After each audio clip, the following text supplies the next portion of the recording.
Ciao, I'm Mary Ann Esposito. Today on Ciao Italia, cavolo natto in a sauce you've never seen before.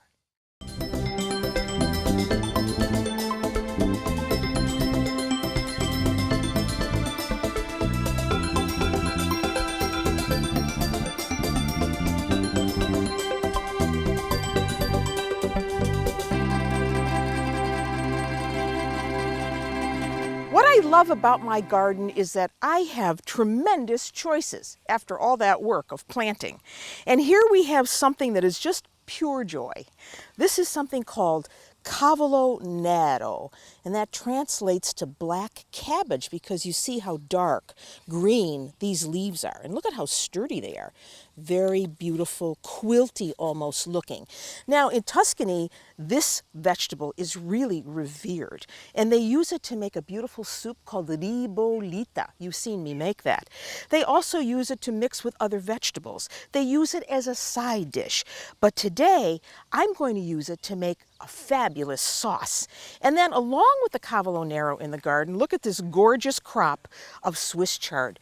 Gorgeous looking Swiss chard. This is called rainbow because of the different colored stems. You see you have red stems here and you have yellow stems there, and it's just beautiful, and it's great in soup. It's good as a sauteed vegetable. You can stuff it. When you have all of these vegetables, there's just no way you can limit the use of them. And then here we have one of the four evangelists of Italian cooking, flat leaf parsley. No serious Italian cook would be without that. And then here, this is something new in the garden this year. This is a cabbage, and it's called Savoy because of the way the leaves are formed. You see how crinkly they are on the edges? Now this is going to head up and make a beautiful head of cabbage that we're going to use for our cabbage rolls, but we have to wait for that. But right now, I'm just hankering to get that cavolo natto and make a fabulous sauce for pasta for you. If ever there was a poster vegetable, it will have to be kale, because everybody loves it, and it's so popular. So Guy, thank you, my husband Guy, who grew this. Look at how beautiful it looks. It's all been washed and cleaned, and we're going to use it for a sauce for pasta. So before I deal with that, I want to deal with leeks. So here we have leeks, and you know those as very mild onions.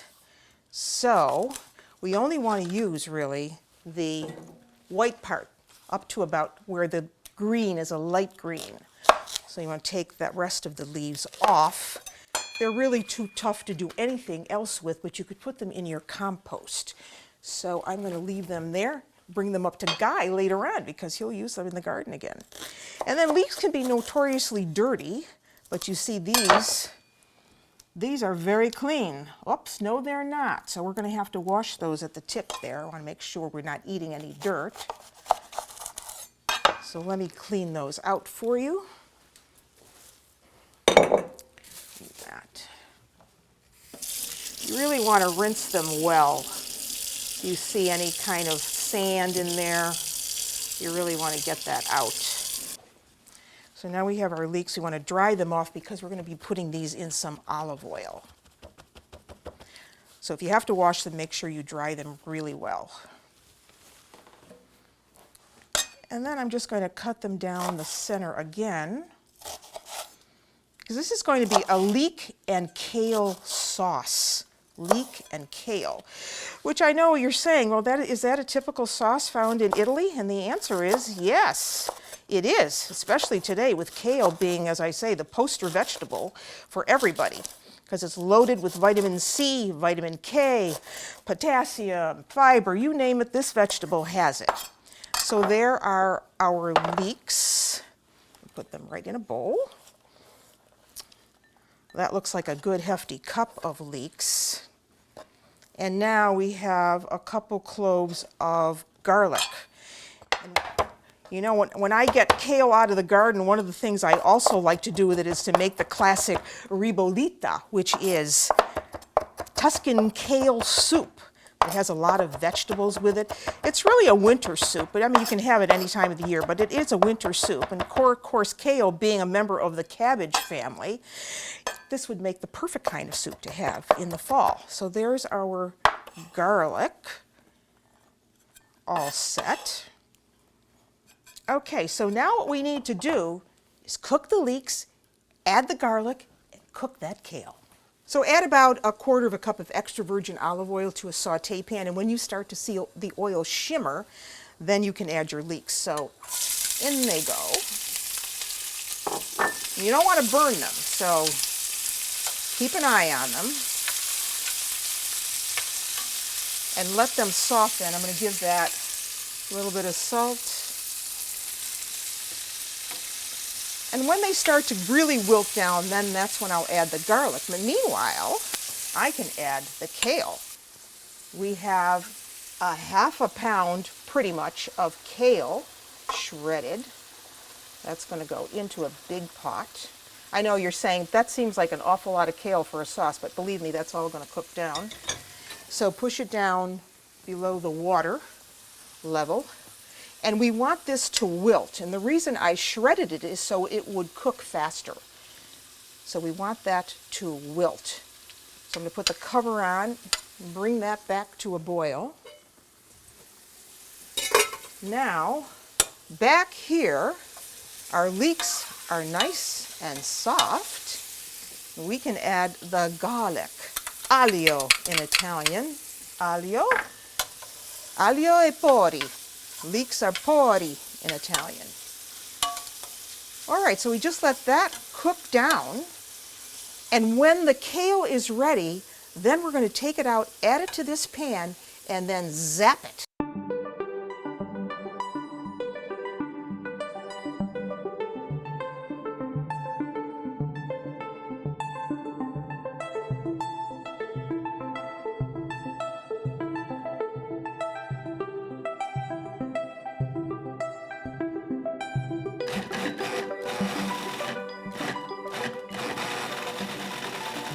In that same water that we cooked the kale, I decided to cook a whole pound of pasta because I have enough sauce. So a pound of really good pasta, a short cut of pasta like a fusilli. You could do a farfalle, butterfly, you could do wheels, rigatoni, any shortcut.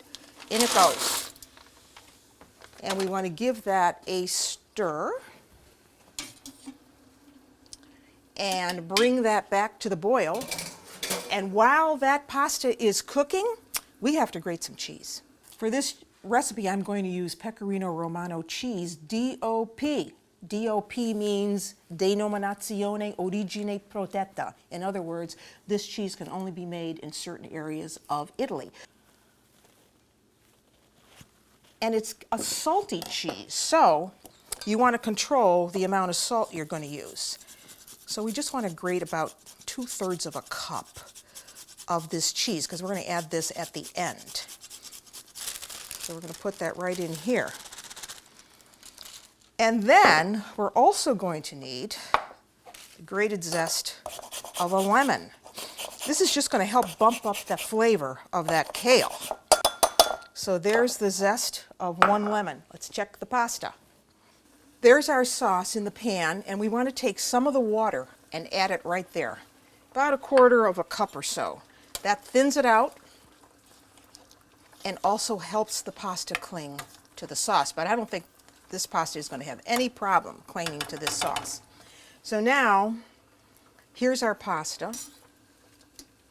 And you know it's cooked by taking a piece of it, breaking it in half, and checking to see if there's any white flour there. If there is, you have to recook it. But this is the perfect pasta for this because all those little grooves are where all of that sauce is going to hide. So that goes right into the saute pan. This is the whole reason why Italians make pastas like this. And they have all these little shapes because you need the right sauce for the right pasta. And this was the perfect pasta for this dish. All right, we're ready to serve. Look at that beautiful color. And we did this just right because there's no sauce pooling in that pan. So I'm going to put that here. And now we want to add the lemon zest. Isn't that pretty? And the grated pecorino romano cheese, some of it. Give that a nice toss. Oh, I wish you could be here. The smell of this is, well, in a word, divine, I have to say. Kudos to my husband, Guy, for growing that gorgeous, gorgeous kale. More cheese over the top. So, who says pasta sauce has to be ho-hum? Next time you make it, try kale. Farro, farro. I haven't quite got the trilled R's yet. It's tough for someone who, didn't grow up with that farro. But that's what we're going to do today. We are going to deal with farro. Farro is a really ancient grain, one of the oldest. The ancient Romans recognized this grain. And when you think about it, the word farro comes from farina, flour, because this wheat berry, which is not gluten-free, it's lower in gluten, but it's not gluten-free. This wheat berry was used to make pastas, to make breads, and here you see it the way you buy it in the store, like this. This is hulled farro. In other words, the outer husk has been taken off. This is farro integrale, which is whole farro. The husk is still there. It's still on the berry. So this is a very, very nutritious product. You can use either one for the pasta that we're going to make with this today. But if you use the farro integrale, then you need to soak the berries overnight because it's going to take longer to cook. This you don't need to cook, the pearled farro, you don't need to cook. You don't need to soak. And you can cook it immediately. It takes about 20 minutes or so. So in Italy, if you want to make farro pasta, farro, then you will have to buy a bag of farro flour, see, because this is farro flour. You see the differentiation in the color between unbleached all-purpose and this much browner hue. So all they did was grind this to become this. So we are making today farro pasta. So how do you do it? Well, you start with about 2.5 cups of farro, and I'm going to put this right in the food processor. 2.5 cups, and we want to add some salt, pinch of salt, and then we want to add some water and some olive oil. How much water? I have no idea.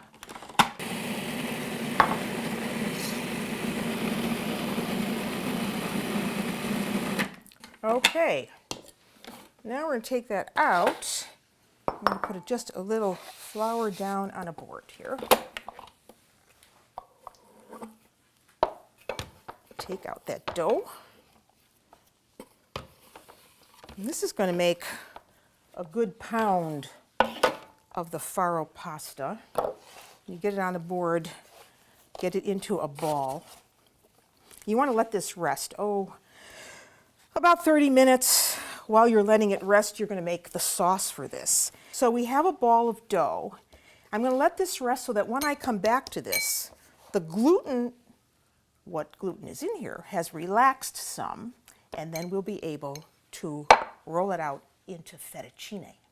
So we have a little bit of olive oil in a saute pan, and all we want to do is cook these down, because what we're going to make now for the farro pasta, think about it. You wouldn't put a tomato sauce on a farro pasta. The combination just wouldn't go together. You need something that's nutty. And so for this recipe, we are going to make a walnut sauce. As I say, walnut sauces are very popular in Italy. So there's about 1/2 cup of the onion.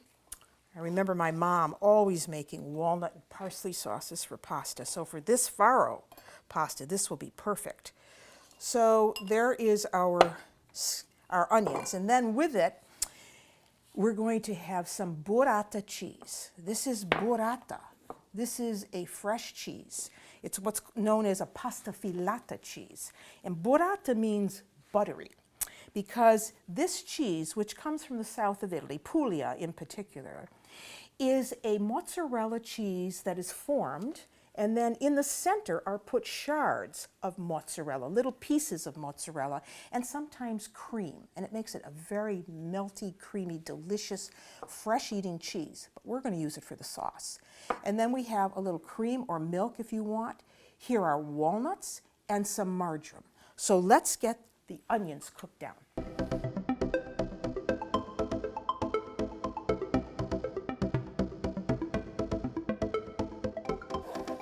See what I mean about the shards in the center? Eh? Very, very soft. So I'm just going to chop it up because it's all going to get blended. The burrata. And just give that a little pulse. And now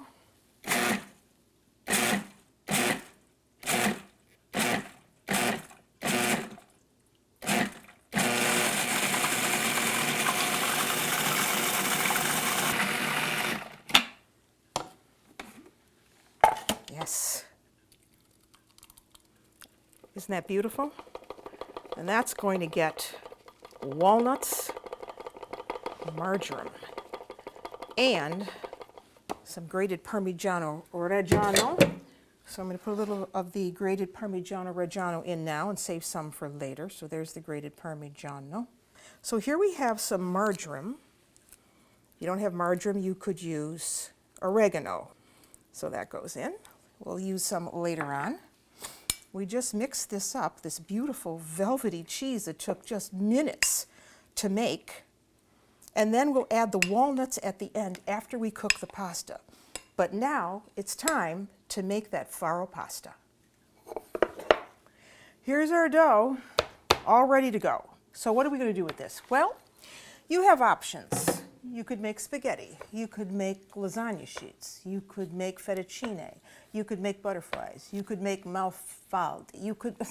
You could go on and on. We're going to do fettuccine. So I'm going to take off a piece of this dough. Keep the rest covered. So now what we want to do is flatten it some to put it through our pasta machine. So on a floured board, just flatten it down some. Doesn't have to be anything fancy, but you don't want to put a thick wad through your pasta machine. And you can see the color of this pasta. You can see the little flecks of the ground farro. I've got to work on that. The trilled R's. It's really hard to get. Even for some Italians, it's hard to trill R's. Okay, so you see I didn't have to add any flour because it's good enough. So now we have our pasta machine, and we want to thin that down.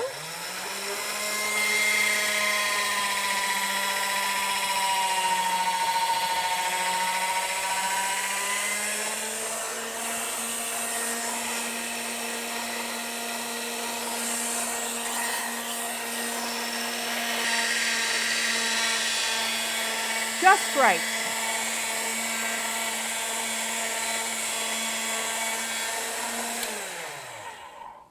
Okay, so now what you have to do is you have to let the pasta dry a little bit. You can't just, say I'm going to use it like this. So you let it dry a little bit, and then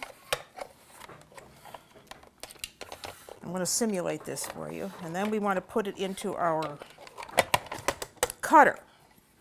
So today we're going to use this. This is the fettuccine-cut. So on a standard pasta machine like this, a hand crank, you would have the fettuccine, which is the ribbon cut, and then you would have the vermicelli cut here. I like to use the ribbon cut for this. So let's see if it'll work, because usually I would dry this out a little bit.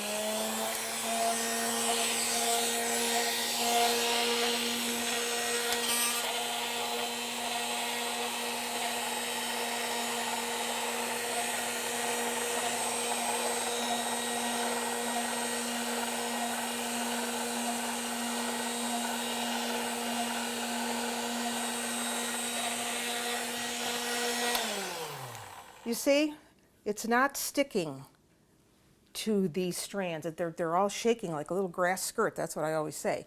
Now you have options. You can have some dowel rods, wooden dowel rods, and prop the dowel rods between two chairs, and then string these over the dowel rods and let them dry completely. Or you could just put them on a towel-lined sheet like this and get them ready to cook immediately. But once you dry these, if you dry them completely, you can have this for months. You can keep it in your pantry for months because all of the moisture will be out of it. So, but it's got to be brittle dry.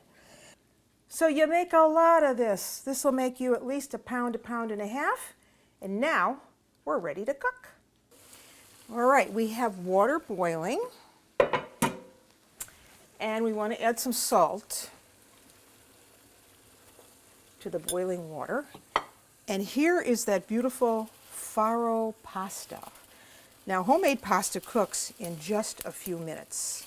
So I'm going to take some of it and lower it right into the water. Okay? Just like that. 2 minutes later, you can see how delicate this is. It's going to be done. Get it down in the water. Beautiful. While it's in the water, we're going to add some walnuts here to our sauce. So here's some chopped walnuts.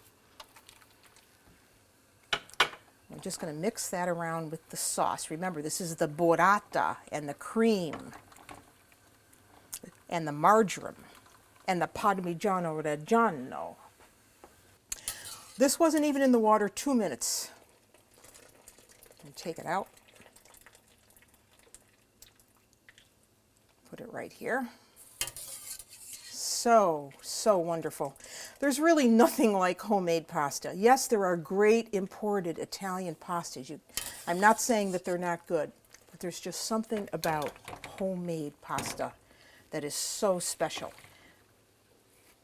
Get that in the sauce. Let's see, make sure I got everything because it took me a while to get to that stage. So, all right, now we mix it in this sauce, and this pasta is ready to serve. Look at how beautiful this is with that fluffy, delicious burrata sauce. Oh, if you were only here. Okay, this is ready to serve. I don't want to miss any of that because it's all too delicious. You can smell those beautiful spring onions. You've got the marjoram in here. And now we're going to add more walnuts over the top. This is a really, really healthy dish. Some grated parmigiano-reggiano and a little bit more of fresh marjoram. There you have it. Farro pasta. Farro.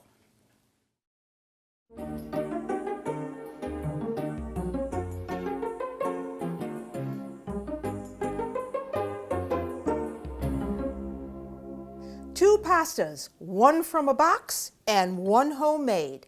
And here we made a wonderful kale sauce for a shortcut of pasta, like screws or twists or farfalle, whatever you want to use. But the kale sauce just beefs it right up. It's beautiful, got a little lemon zest there, and it's very healthy. And then we made farro pasta. Remember, we made that by hand with farro flour, water, a little olive oil, and salt. And then we made a luscious, creamy sauce for it with burrata cheese and cream and marjoram, all ready for the eating. And until I see you nella cucina again, I'm Mary Ann Esposito. Ciao!